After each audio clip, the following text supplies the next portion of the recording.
Good afternoon to all my students. കോർപ്പറേഷൻ്റെ അടുത്ത ക്ലാസ്സാണ് പറയാൻ പോണത്.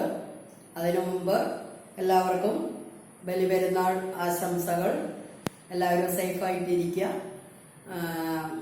മറ്റ് വിനോദങ്ങളും മറ്റുള്ള കൂടിച്ചേരലുകളും ഒക്കെ നമുക്ക് ഗവൺമെന്റ് ഒരു സതുദ്ദേശം മുന്നിൽ കണ്ടിട്ടാണ് റെസ്ട്രിക്ട് ചെയ്തിട്ടുള്ളത്.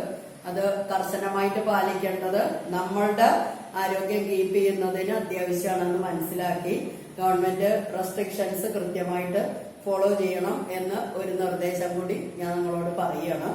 കോർപ്പറേഷനിൽ ഇനി നമ്മൾ പറയാൻ പോകുന്നത് Vaidyanathan committee and 111th constitutional അമെൻമെന്റ്സ് in the cooperative sector. Vaidyanathan committee എന്ന് പറയുന്നത് പ്രൊഫസർ വൈദ്യനാഥൻ എന്ന് പറയുന്ന വ്യക്തിയുടെ ലീഡർഷിപ്പില് 2004 കോൺസ്റ്റിറ്റ്യൂട്ട് ചെയ്തിട്ടുള്ള കമ്മിറ്റിയാണ്. And it is provided recommendation during the year 2005 and this committee is called the Task Force Committee on Cooperation. Task force committee എന്നുള്ള പേരിൽ അറിയപ്പെടുന്നതാണ് വൈദ്യനാഥൻ കമ്മിറ്റി. 2004 കോൺസ്റ്റിറ്റ്യൂട്ട് ചെയ്തിട്ടുള്ളത്. ഈ കോൺസ്റ്റിറ്റ്യൂട്ട് ചെയ്തിട്ടുള്ള കമ്മിറ്റിയുടെ ഉദ്ദേശം എന്ന് പറയുന്നത് കോഓപ്പറേറ്റീവ് ബാങ്കുകളുടെ പ്രവർത്തനത്തിനെ സംബന്ധിക്കുന്ന ഒരു സ്റ്റഡി നടത്തുക.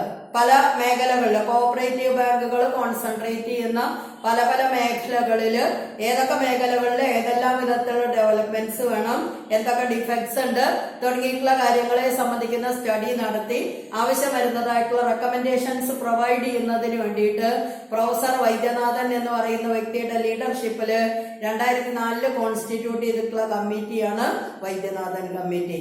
And this committee mainly concentrated it's study on the aspect of the cooperative bank and it's lending. Cooperative ബാങ്കുകൾ വായ്പ കൊടുക്കുന്നത് സംബന്ധിച്ചുള്ള പല ആസ്പെക്ട്സിനെ സംബന്ധിക്കുന്ന സ്റ്റഡിയാണ് ഈ പറയുന്ന വൈദ്യനാഥൻ കമ്മിറ്റി അണ്ടർടേക്ക് ചെയ്തിട്ടുള്ളത്.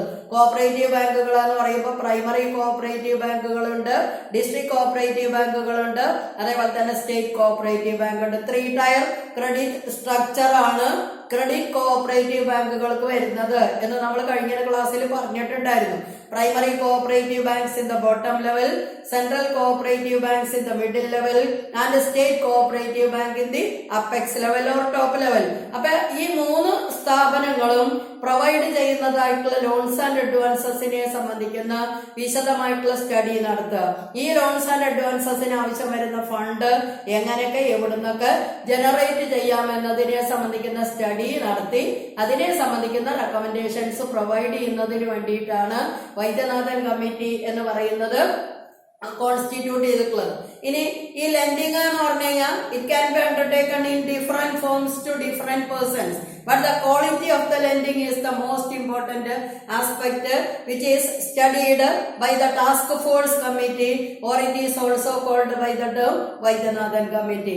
ലോൺ കൊടുക്കുന്നത് മാത്രമല്ല ഈ പറയുന്ന കമ്മിറ്റിയുടെ റെക്കമെൻഡേഷനിൽ അല്ലെങ്കിൽ ഈ പറയുന്ന കമ്മിറ്റിയുടെ സ്റ്റഡിയുടെ പരിധിയിൽ വരുത്തിയിട്ടുള്ളത്. Quality of lending is most important. നമ്മൾ കൊടുക്കുന്ന ലോണിന്റെ ഗുണം എന്ന് പറയുന്നത് എങ്ങനെ ഇംപ്രൂവ് ചെയ്യാമെന്നതിനെ സംബന്ധിക്കുന്നതായിട്ടുള്ള ആസ്പെക്ട് ആണ് ഏറ്റവും കൂടുതലായിട്ട് വൈദ്യനാഥൻ കമ്മിറ്റിയുടെ സ്റ്റഡിയുടെ ഏരിയയിൽ ഉൾപ്പെടുത്തിയിട്ടുള്ളത്. ഇനി ഏതൊക്കെ ഏരിയാസിലാണ് ഈ കമ്മിറ്റി കോഓപ്പറേറ്റീവ് ലെൻഡിങ് എന്ന് പറയുന്നതിന്റെ ഏതൊക്കെ ആസ്പെക്ട് ആണ് കവർ ചെയ്തിട്ടുള്ളത് എന്നാണ് നമ്മൾ പറയാൻ പോകുന്നത്. Areas of consideration under the Vaidyanathan committee. The first one is the present condition of the cooperative sector. ഇപ്പൊ കോഓപ്പറേറ്റീവ് സെക്ടർ ഇപ്പൊ മീൻസ് ഈ കമ്മിറ്റി കോൺസ്റ്റിറ്റ്യൂട്ട് ചെയ്തിട്ടുള്ള സമയത്ത് കോഓപ്പറേറ്റീവ് സെക്ടറിന്റെ നിലനിൽപ്പ് എങ്ങനെ ആയിരുന്നു എന്നതിനെ സംബന്ധിക്കുന്ന ആധികാരികമായിട്ടുള്ള സ്റ്റഡി. ഇപ്പൊ നമ്മൾ പറഞ്ഞു പ്രൈമറി കോഓപ്പറേറ്റീവ് ബാങ്ക് ഉണ്ട്. പ്രൈമറി കോഓപ്പറേറ്റീവ് ബാങ്കുകളിൽ തന്നെ വളരെ നന്നായിട്ട് പ്രവർത്തിക്കുന്ന കോഓപ്പറേറ്റീവ് ബാങ്കുകളും ഫണ്ട് തീരെ ഇല്ലാതെ ലിക്വിഡേഷൻ സ്റ്റേജ് ഫേസ് ചെയ്യുന്നതായിട്ടുള്ള കോഓപ്പറേറ്റീവ് ബാങ്കുകളും ഒരേ സംസ്ഥാനത്തിന്റെ തന്നെ പല ഭാഗങ്ങളിലുണ്ട്. ഇപ്പൊ എക്സാമ്പിൾ പറഞ്ഞാല് പെരിന്തൽമണ്ണ സർവീസ് കോഓപ്പറേറ്റീവ് ബാങ്ക് എന്ന് പറയുന്നത് ഒരു ലീഡിംഗ് ഓർഗനൈസേഷനാണ്. ഗവൺമെന്റിന്റെ ഒന്നും യാതൊരു വിധത്തിലുള്ള ഫിനാൻഷ്യൽ അസിസ്റ്റൻസ് ഇല്ലാതെ അവരുടെ കയ്യിൽ ഇഷ്ടം പോലെ പൈസ ഉണ്ട്. അതെങ്ങനെ ഇൻവെസ്റ്റ് ചെയ്യണമെന്ന് അറിയാതെ നിൽക്കുന്ന ഒരു സിറ്റുവേഷനാണ് പെരിന്തൽമണ്ണ സർവീസ് കോഓപ്പറേറ്റീവ് ബാങ്കിനുള്ളത്. അതേ സമയത്ത് നമ്മളൊക്കെ വരുന്ന സ്ഥലങ്ങളിലുള്ള സാധാരണയായിട്ടുള്ള കോഓപ്പറേറ്റീവ് ബാങ്കുകൾ എന്ന് പറഞ്ഞു കഴിഞ്ഞാൽ അവരുടെ ആവശ്യത്തിന് തന്നെ നിലനിന്ന് പോകാനായിട്ട് ബുദ്ധിമുട്ടുന്ന ഒരുപാട് സിറ്റുവേഷൻസിലാണ് പല കോഓപ്പറേറ്റീവ് ബാങ്കുകളും പ്രവർത്തിക്കുന്നത്. അപ്പൊ നമ്മൾ ജനറൽ ആയിട്ട് പ്രൈമറി കോഓപ്പറേറ്റീവ് ബാങ്കുകൾ എന്ന് പറഞ്ഞാല് എല്ലാ കോഓപ്പറേറ്റീവ് ബാങ്കുകളുടെയും പ്രവർത്തന രീതി എന്ന് പറയുന്നത് സെയിം അല്ല. അപ്പൊ അത് ഏകീകരിക്കാനുള്ള നടപടിക്രമങ്ങൾ അണ്ടർടേക്ക് ചെയ്യുന്നതിന് വേണ്ടിയിട്ടാണ് പ്രസന്റ് കോഓപ്പറേറ്റീവ് ബാങ്കുകളെ സംബന്ധിക്കുന്ന സ്റ്റഡി വൈദ്യനാഥൻ കമ്മിറ്റിയുടെ സ്റ്റഡി ടാസ്ക് ഫോഴ്സ് കമ്മിറ്റിയുടെ സ്റ്റഡിയുടെ ഏരിയയിൽ ഉൾപ്പെടുത്തിയിട്ടുള്ളത്. And the next is management aspect of term lending institutions. നമ്മൾ ആദ്യം മുതലേ പറഞ്ഞുകൊണ്ടിരിക്കുന്നതാണ് സഹകരണ സ്ഥാപനങ്ങളിലെ മാനേജ്മെന്റ് എന്ന് പറയുന്നത് പലപ്പോഴും എഫിഷ്യന്റ് മാനേജ്മെന്റ് അല്ല, അല്ലെങ്കിൽ ഇഫക്റ്റീവ് മാനേജ്മെന്റ് അല്ല. One reason is most of the members of the cooperative society are unaware of banking law and other related cooperative principles. ബാങ്കിങ്ങിനെ സംബന്ധിച്ചോ ബാങ്കുമായിട്ട് ബന്ധപ്പെട്ട് വരുന്നതായിട്ടുള്ള നിയമാവലികളെ സംബന്ധിച്ചോ കോഓപ്പറേറ്റീവ് പ്രിൻസിപ്പിൾസും പ്രാക്ടീസും സംബന്ധിച്ചോ വ്യക്തമായിട്ട് അറിവുള്ള ആളുകളല്ല പലപ്പോഴും കോഓപ്പറേറ്റീവ് സൊസൈറ്റികളിലെ മാനേജ്മെന്റിൽ അല്ലെങ്കിൽ കമ്മിറ്റിയിലുള്ളത്. അതുകൊണ്ട് തന്നെ പലപ്പോഴും കിട്ടുന്നതായിട്ടുള്ള ഫണ്ട് എങ്ങനെ ഇഫക്റ്റീവായിട്ട് യൂട്ടിലൈസ് ചെയ്യണമെന്ന് പലപ്പോഴും പല കോഓപ്പറേറ്റീവ് സൊസൈറ്റികളുടെ മാനേജ്മെന്റുകൾക്കും കൃത്യമായിട്ട് അറിയില്ല. അപ്പൊ മാനേജ്മെന്റ് എങ്ങനെയായിരിക്കണം എന്നതിനെ സംബന്ധിക്കുന്ന റെക്കമെൻഡേഷൻസ് പ്രൊവൈഡ് ചെയ്യുന്നതിന് വേണ്ടിയിട്ടാണ് മാനേജ്മെന്റ് ആസ്പെക്ട് ഈ കമ്മിറ്റിയുടെ സ്റ്റഡിയുടെ ഒരു ഏരിയ ആയിട്ട് ഉൾപ്പെടുത്തിയിട്ടുള്ളത്. Management aspect of term lending institutions. And next is economic renovation. എങ്ങനെയാണ് ഒരു കോഓപ്പറേറ്റീവ് സൊസൈറ്റിയെ സാമ്പത്തികമായിട്ട് ഉന്നതിയിൽ എത്തിക്കാനായിട്ട് സാധിക്കുക, അല്ലെങ്കിൽ നിലവിലുള്ള ഒരു കോഓപ്പറേറ്റീവ് സൊസൈറ്റിയുടെ സാമ്പത്തിക പരാധീനത എന്ന് പറയുന്നത് ഇങ്ങനെ ഇല്ലാതാക്കാം എന്നുള്ളതാണ് അടുത്ത ഒരു ഏരിയ ഓഫ് സ്റ്റഡി എന്ന് പറയുന്നത്. And next is eligibility criteria of cooperative society for financial assistance. നമ്മൾ നേരത്തെ പറഞ്ഞു കോഓപ്പറേറ്റീവ് സൊസൈറ്റികളെ സപ്പോർട്ട് ചെയ്യേണ്ടുന്ന ധാർമ്മികമായിട്ടുള്ള ബാധ്യത ഇന്ത്യയെ സംബന്ധിച്ചിടത്തോളം ഗവൺമെന്റിനുണ്ട്. കാരണം ഗവൺമെന്റ് പാസ്സാക്കിയിട്ടുള്ള ആക്ടിന്റെ അടിസ്ഥാനത്തിലാണ് ഇന്ത്യയിലെ എല്ലാ കോഓപ്പറേറ്റീവ് സൊസൈറ്റികളും തന്നെ രൂപീകരിക്കപ്പെട്ടിട്ടുള്ളത്. So it is the moral responsibility of the government to protect the cooperative societies. So at the time of providing the financial assistance the government must have a clear picture whether that cooperative society is eligible for the financial assistance or not. ഒരു cooperative സൊസൈറ്റിയെ government സാമ്പത്തികമായിട്ട് സഹായിക്കുന്നതിന് മുമ്പ് ആ cooperative society ആ സാമ്പത്തിക സഹായത്തിന് അർഹമാണോ അല്ലേ എന്നതിനെ സംബന്ധിക്കുന്ന വ്യക്തമായിട്ടുള്ള ധാരണ ഉണ്ടായിരിക്കണം. അത്രയും കാലം വരെ എല്ലാ കോഓപ്പറേറ്റീവ് സൊസൈറ്റികൾക്കും ഫണ്ട് ഗവൺമെന്റ് കൊടുക്കാനായിട്ട് തീരുമാനിച്ചു കഴിഞ്ഞാൽ it will be provided with the financial assistance in the same manor. ഏത് കോഓപ്പറേറ്റീവ് സൊസൈറ്റി ആണെങ്കിലും ഒരേ രൂപത്തിൽ ഫിനാൻഷ്യൽ അസിസ്റ്റൻസ് കൊടുക്കുന്ന ഒരു സമ്പ്രദായമാണ് അത്രയും കാലം വരെ ഉണ്ടായിരുന്നത്. പക്ഷെ ഒരു കോഓപ്പറേറ്റീവ് സൊസൈറ്റിക്ക് ഫിനാൻഷ്യൽ അസിസ്റ്റൻസ് കൊടുക്കുന്നതിന് മുമ്പ് ആ കോഓപ്പറേറ്റീവ് സൊസൈറ്റി ഗവൺമെന്റ് കൊടുക്കുന്ന ഫിനാൻഷ്യൽ അസിസ്റ്റൻസിന് അർഹമാണോ, അർഹമാണെങ്കിൽ എത്ര തുക വരെ അർഹമാണ് തുടങ്ങിയിട്ടുള്ള കാര്യങ്ങളെ സംബന്ധിക്കുന്ന ഒരു ക്രൈറ്റീരിയ അല്ലെങ്കിൽ ഒരു മാനദണ്ഡം ഉണ്ടാക്കുക എന്നുള്ളതാണ് ഈ സ്റ്റഡി ടീം ഈ പറയുന്ന ആസ്പെക്റ്റിനെ ഉൾപ്പെടുത്താനുള്ള ഒരു ഇമ്പോർട്ടന്റ് ആയിട്ടുള്ള കാരണം. And next is application of the regulatory laws in the working of the cooperative societies. പല നിയമങ്ങളുടെ അടിസ്ഥാനത്തിൽ മാത്രമേ ഒരു സ്ഥാപനത്തിന് പ്രവർത്തിക്കാൻ പറ്റുള്ളൂ. ഇപ്പൊ കോഓപ്പറേറ്റീവ് സൊസൈറ്റിയാണ് പറഞ്ഞുകൊണ്ട് കോഓപ്പറേറ്റീവ് ലോസ് ആൻഡ് റെഗുലേഷൻസ് മാത്രം അനുസരിച്ചാൽ പോരാ. അത് ബാങ്കായിട്ട് പ്രവർത്തിക്കുന്നത് കൊണ്ട് ബാങ്കുമായിട്ട് ബന്ധപ്പെട്ട് വരുന്ന റൂൾസ് ആൻഡ് റെഗുലേഷൻസ് ഉണ്ട്. കസ്റ്റമേഴ്സ് ആയിട്ട് ഡീൽ ചെയ്യുന്നത് കൊണ്ട് കസ്റ്റമേഴ്സുമായിട്ട് ബന്ധപ്പെട്ട് വരുന്ന ഉപഭോക്തൃ protection act, consumer protection act പോലെയുള്ള നിയമ നിയമങ്ങൾ ബാധകമാണ്.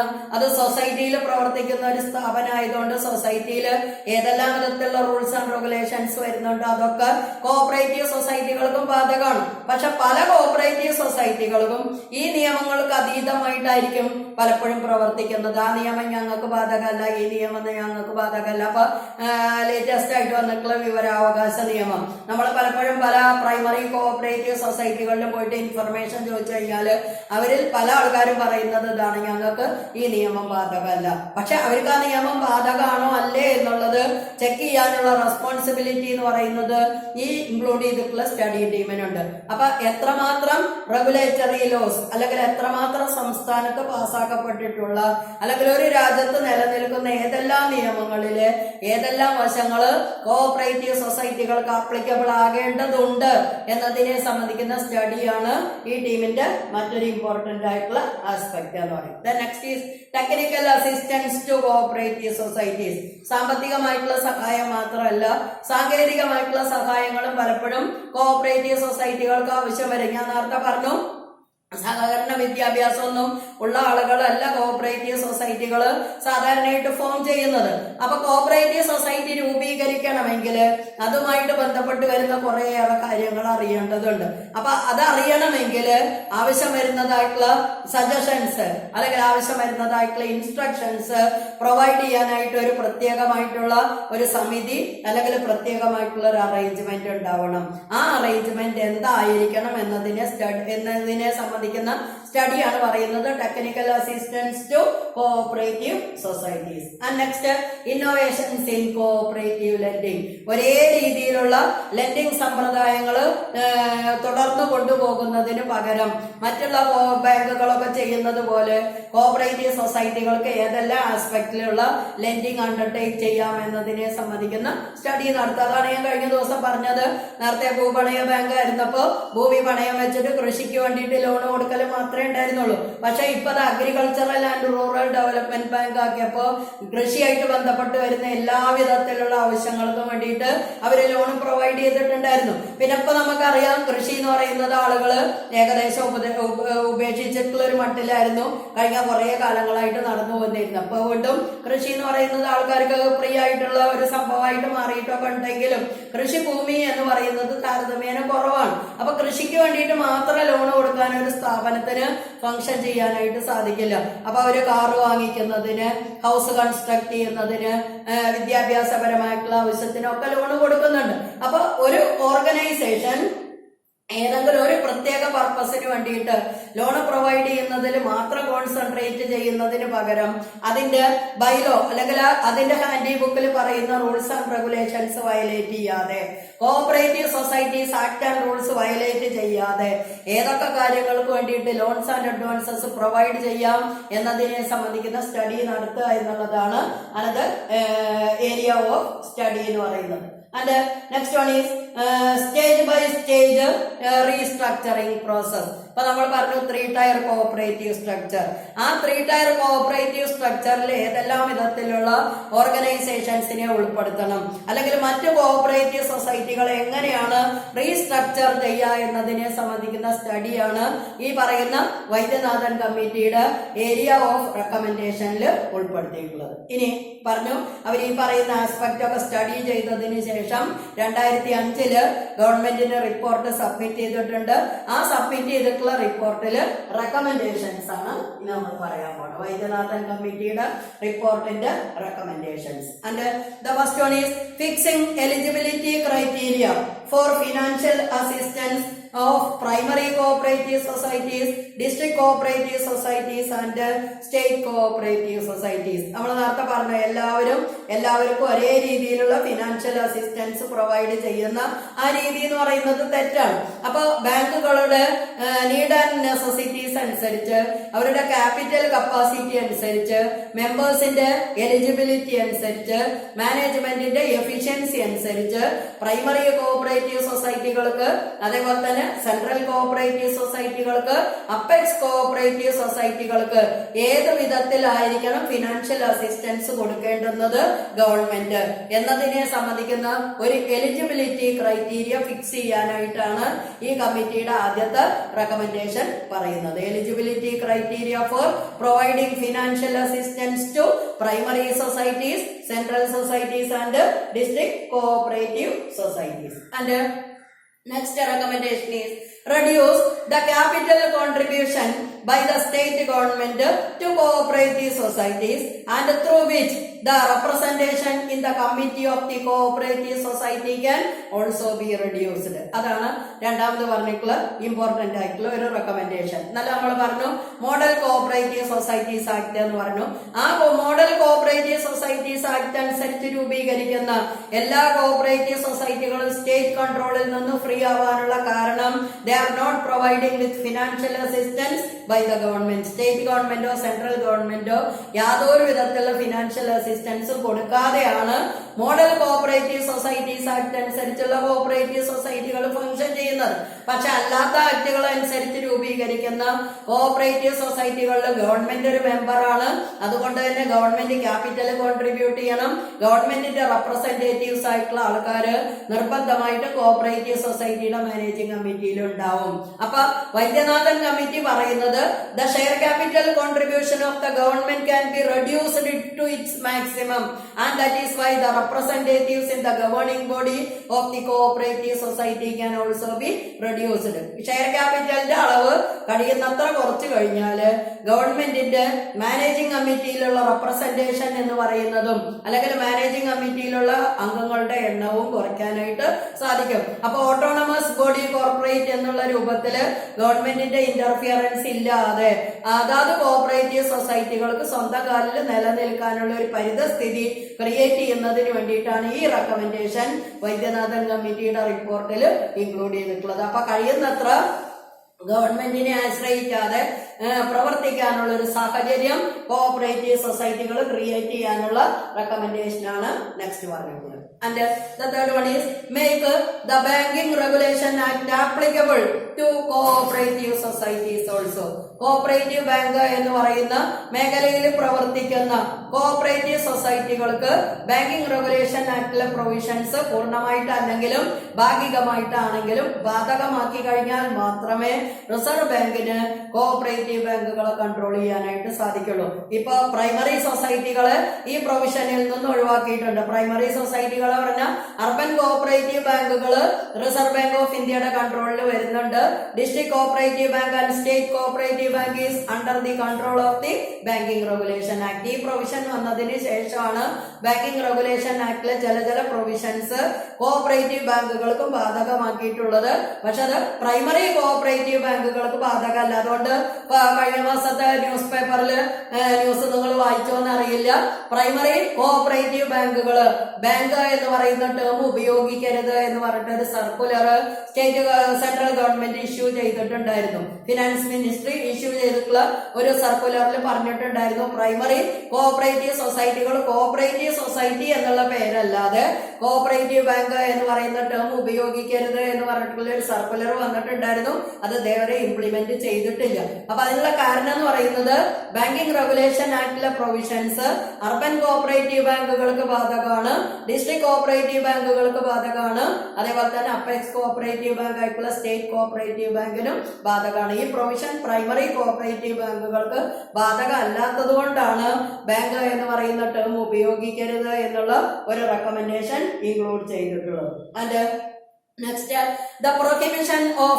using the term bank in case of the society undertaking the non-banking business. നേരത്തെ നമ്മൾ പറഞ്ഞിട്ടുള്ള 1904 ആക്ട് പറഞ്ഞ സമയത്ത് നമ്മൾ പറഞ്ഞിട്ടുണ്ടായിരുന്നു ബാങ്ക് എന്ന് പറയുന്ന രൂപത്തിൽ രൂപീകരിക്കുന്ന എന്ന് പറഞ്ഞാൽ accepting deposit and lending money എന്ന് പറയുന്ന ബാങ്കിന്റെ ഫംഗ്ഷൻസ് അണ്ടർടേക്ക് ചെയ്യുന്നതിന് വേണ്ടി മാത്രം രൂപീകരിക്കപ്പെട്ടിട്ടുള്ള കോഓപ്പറേറ്റീവ് സ്ഥാപനങ്ങൾക്ക് അതിന്റെ പേരിന്റെ കൂട്ടത്തിൽ ബാങ്ക് എന്നോ ബാങ്കർ എന്നോ ബാങ്കിങ് എന്നോ ഉള്ള വാക്ക് ഉപയോഗിക്കാനായിട്ട് പെർമിഷൻ ഉള്ളൂ. അതല്ലാതെ നോൺ ബാങ്കിങ് ആക്ടിവിറ്റീസ് അണ്ടർടേക്ക് ചെയ്യുന്ന സ്ഥാപനങ്ങൾ ഒരു കാരണവശാലും അവരുടെ പേരിന്റെ കൂട്ടത്തില് ബാങ്ക് എന്നോ അല്ലെങ്കിൽ ബാങ്കിങ് എന്നോ അല്ലെങ്കിൽ ബാങ്കർ എന്നോ ഉള്ള ടേം ഉപയോഗിക്കാനായിട്ട് പാടില്ല. And next is that the non banking companies non-banking cooperative societies are not given permission for accepting deposit from the general public. പൊതുജനങ്ങളിൽ നിന്ന് ഒരു കാരണവശാലും നോൺ ബാങ്കിങ് ആക്ടിവിറ്റീസ് അണ്ടർടേക്ക് ചെയ്യുന്ന സ്ഥാപനങ്ങൾ അവരുടെ ക്യാപിറ്റൽ റിക്വയർമെന്റ് മീറ്റ് ചെയ്യുന്നതിന് വേണ്ടിയിട്ട് ഡിപ്പോസിറ്റ് സ്വീകരിക്കാനായിട്ട് പാടില്ല. ബാങ്ക് എന്ന് പറഞ്ഞിട്ട് പ്രവർത്തിക്കുന്ന സ്ഥാപനങ്ങൾക്ക് മാത്രമേ മെമ്പർമാരിൽ നിന്നും അതേപോലെ തന്നെ നോൺ മെമ്പർമാരിൽ നിന്നും ഡിപ്പോസിറ്റ് സ്വീകരിക്കാനായിട്ട് റെസ്പോൺസിബിലിറ്റി ഉള്ളൂ. ഇനി നെക്സ്റ്റ് പറയുന്നത് after some years of working, if a cooperative society is intending to change its name and area of operation, it will have to obtain prior permission from the Reserve Bank of India. ഒരു cooperative society കുറച്ചു കാലങ്ങൾ പ്രവർത്തിച്ചു കഴിഞ്ഞതിന് ശേഷം, ഇവിടെ ഉദ്ദേശിക്കുന്നത് district cooperative ബാങ്കും state cooperative ബാങ്കും ആണ്. അപ്പൊ ഒരു കോഓപ്പറേറ്റീവ് സൊസൈറ്റി കുറച്ചു കാലം പ്രവർത്തിച്ചു കഴിഞ്ഞതിന് ശേഷം അതിന്റെ രജിസ്റ്റർ ചെയ്തിട്ടുള്ള പേര് മാറ്റണം, അല്ലെങ്കിൽ അതിന്റെ രജിസ്റ്റർ ചെയ്തിട്ടുള്ള അധികാരപരിധി ജൂറിസ്ഡിക്ഷൻ അല്ലെങ്കിൽ അധികാരപരിധി അല്ലെങ്കിൽ ഏരിയ ഓഫ് ഓപ്പറേഷൻ മാറ്റണം എന്ന് തോന്നുകയാണെങ്കിൽ it will have to obtain the prior permission from the Reserve bank of India. Reserve bank of ഇന്ത്യയുടെ അറിവോ സമ്മതമോ കൂടാതെ പ്രവർത്തിച്ചുകൊണ്ടിരിക്കുന്ന ഒരു കോഓപ്പറേറ്റീവ് സൊസൈറ്റിക്ക് അതിന്റെ പ്രവർത്തന മേഖല മാറ്റാനായിട്ടോ അല്ലെങ്കിൽ അതിന്റെ പേര് മാറ്റാനായിട്ടോ സാധ്യതയില്ല. പ്രയർ പെർമിഷൻ റിസർവ് ബാങ്കിൽ നിന്ന് കിട്ടിക്കഴിഞ്ഞാൽ മാത്രമേ ഉപയോഗിച്ചുകൊണ്ടിരിക്കുന്ന പേരോ അല്ലെങ്കിൽ അവര് പ്രവർത്തിച്ചുകൊണ്ടിരിക്കുന്ന ആ മേഖലയോ മാറ്റാനായിട്ട് സാധിക്കുള്ളൂ. അതാണ് അടുത്ത പ്രൊവിഷൻ പറയുന്നത്. ആൻഡ് നെക്സ്റ്റ് പറയുന്നത് at the time of constituting the committee of a cooperative society, there should be at least 3 persons in the committee who are knowing the banking practices, law and management rules and regulations. Management എന്താണ് എന്നുള്ളത് ഇപ്പൊ commerce ഒക്കെ പഠിക്കുന്ന നമ്മളെ പോലുള്ള ആൾക്കാർക്ക് ടൈലറുടെ principal, ഫയോണിന്റെ principal, പിന്നെ advance ആയിട്ട് വന്നിട്ടുള്ള സ്കൂൾസ് ഓഫ് തോട്ട്, അങ്ങനെ മാനേജ്മെന്റിനെ ഗവേൺ ചെയ്യുന്നതിന് ആവശ്യം വരുന്നതായിട്ടുള്ള നോളജ് അല്ലെങ്കിൽ അതിനാവശ്യം വരുന്നതായിട്ടുള്ള വിവരമുള്ളവരും, അതേപോലെ തന്നെ ലോ ആൻഡ് പ്രാക്ടീസസ്, രാജ്യത്ത് നിലനിൽക്കുന്ന എല്ലാ ലോസും ഒന്നും എല്ലാ ആൾക്കാർക്കും പഠിക്കാൻ പറ്റില്ല, എന്നാലും ഒരു സ്ഥാപനത്തിന് അത്യാവശ്യം വരുന്നതായിട്ടുള്ള ലോ ആൻഡ് പ്രാക്ടീസസും അതേപോലെ തന്നെ ബാങ്കിങ് എന്ന് പറയുന്ന ആക്ടിവിറ്റിയായിട്ട് ബന്ധപ്പെട്ട് വരുന്ന റൂൾസ് ആൻഡ് റെഗുലേഷൻസ് അറിയാവുന്ന മിനിമം 3 ആളുകളെങ്കിലും ഒരു മാനേജിംഗ് കമ്മിറ്റി കോൺസ്റ്റിറ്റ്യൂട്ട് ചെയ്യുമ്പോൾ അതിൽ ഇൻക്ലൂഡ് ചെയ്തിട്ടുണ്ടായിരിക്കണം. നമ്മൾ നേരത്തെ പറഞ്ഞു, പലപ്പോഴും കോഓപ്പറേറ്റീവ് സൊസൈറ്റിയിലെ അംഗങ്ങളിൽ നിന്ന് തെരഞ്ഞെടുക്കുന്ന മാനേജിംഗ് കമ്മിറ്റിക്കോ ഈ പറയുന്ന സാമാന്യമായിട്ടുള്ള യാതൊരു കാര്യങ്ങളും അറിയാതെയാവും അവർ ചിലപ്പോൾ കമ്മിറ്റിയിലെ മെമ്പർമാരാകുന്നത്. അപ്പൊ മാനേജ്മെന്റ് ഇൻഎഫിഷ്യന്റ് ആവും, ഓട്ടോമാറ്റിക്കലി കോഓപ്പറേറ്റീവ് സൊസൈറ്റി ലിക്വിഡേഷനെ ഫേസ് ചെയ്യേണ്ടതായിട്ട് വരും. അപ്പൊ അങ്ങനെ വരാതിരിക്കണമെങ്കിൽ കോഓപ്പറേറ്റീവ് സൊസൈറ്റിയിൽ ഇലക്ഷൻ നടത്തി കമ്മിറ്റിയെ കോൺസ്റ്റിറ്റ്യൂട്ട് ചെയ്യുമ്പോൾ അതിൽ ഇൻക്ലൂഡ് ചെയ്യുന്നതായിട്ടുള്ള ടോട്ടൽ മെമ്പേഴ്സിൽ മിനിമം 3 ആളുകളെങ്കിലും ബാങ്കിങ്ങിനെ സംബന്ധിച്ച്, നിയമങ്ങളെ സംബന്ധിച്ച്, മാനേജ്മെന്റ് പ്രിൻസിപ്പിൾസിനെ സംബന്ധിച്ച് വ്യക്തമായിട്ട് നോളജ് ഉള്ള ആളുകളായിരിക്കണം. അതാണ് അടുത്ത കാര്യം പറഞ്ഞത്. And next is the rules of the Reserve Bank of India should be made acceptable in case of cooperative societies which are accepting deposit and investing that particular deposit in the form of loans and advances. Cooperative society ബാങ്കുകളാണെങ്കിലും ആ cooperative ബാങ്കുകൾക്ക് reserve bank of India അതാത് സമയങ്ങളിൽ issue ചെയ്യുന്നതായിട്ടുള്ള rules നിർബന്ധമായിട്ടും applicable ആയിരിക്കണം. പ്രത്യേകിച്ചും deposit സ്വീകരിക്കുകയും അതേപോലെ തന്നെ ഫണ്ട് ഇൻവെസ്റ്റ് ചെയ്യുകയും ചെയ്യുന്ന എല്ലാ കോഓപ്പറേറ്റീവ് ബാങ്കുകൾക്കും റിസർവ് ബാങ്ക് ഓഫ് ഇന്ത്യ അതാത് സമയങ്ങളിൽ ഇഷ്യൂ ചെയ്യുന്ന ഗൈഡ് ലൈൻസ് അല്ലെങ്കിൽ റൂൾസ് ആൻഡ് റെഗുലേഷൻസ് ആപ്ലിക്കബിൾ ആയിരിക്കണം. നെക്സ്റ്റ് പറയുന്നത് the profit and loss account and balance sheet of a cooperative society after the close of the financial year should be audited and inspected by the chartered accountant also. ഇപ്പൊ നമ്മൾ നേരത്തെ പറഞ്ഞിട്ടുള്ള provision അതാണ്.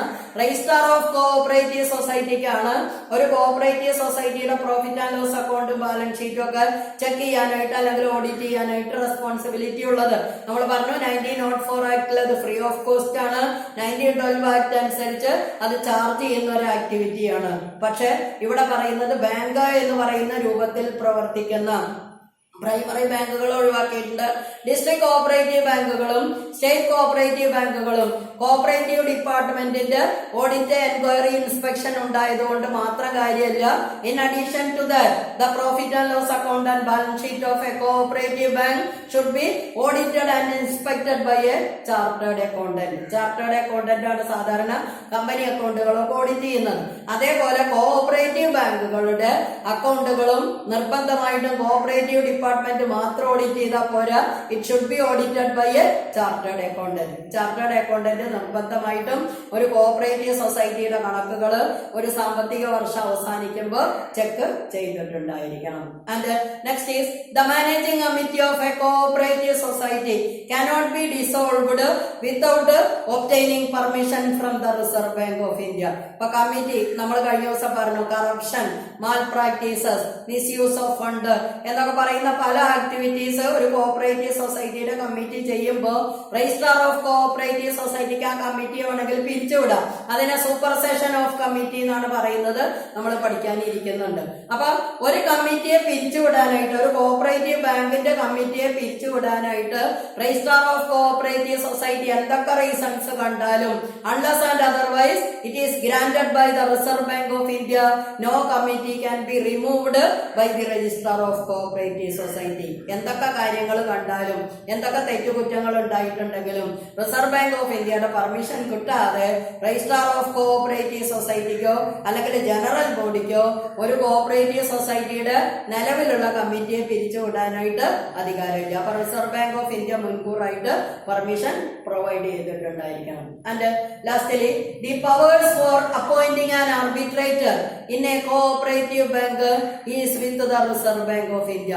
തർക്കങ്ങൾ ഉണ്ടാവുമ്പോൾ പരിഹരിക്കുന്നതിന് വേണ്ടിയിട്ട് ട്രിബ്യൂണൽ ഉണ്ട്.